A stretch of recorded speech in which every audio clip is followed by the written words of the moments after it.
তারপরে সহিত লক্ষ্য করলাম যে কালাছড়া হায়ার সেকেন্ডারি স্কুলে গ্যালারি কাম যে শেডগুলা উত্তরুয়া গ্রাম পঞ্চায়েতের উদ্যোগে 2017 সালে নির্মাণ করা হয়েছিল, কিন্তু অদ্যাবধি এই শেডগুলা যেভাবে নির্মাণ করা হয়েছিল সেভাবেই পড়ে আছে।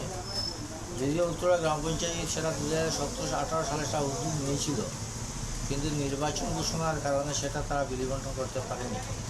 কিন্তু বর্তমানে দেখলাম যে সরকার ক্ষমতায় আসে তাদের কোনো উদ্যোগ নেই যে শেডগুলা বিশেষ করে বেকার ছেলেদের হাতে তুলে দেওয়ার জন্য। এই শেডগুলোই তুলে দেওয়া হতো, অন্তত 8-10টা বেকার ছেলে উপকৃত হতো। আমাদের রাজ্যে এবং এলাকার অনেক ছেলেরা বাইরে কাজ করছে এবং জায়গার অভাবে ব্যবসা করতে পারছে না।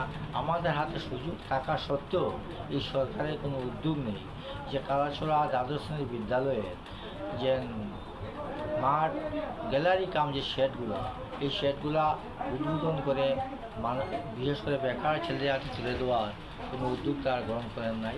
আমার আবেদন থাকবে যে এই ক্ষেত্রে এই সরকার একটা বিশেষ উদ্যোগ গ্রহণ করুক, অন্তত বেকার ছেলেদের বাসার রাস্তাটা তৈরি করা।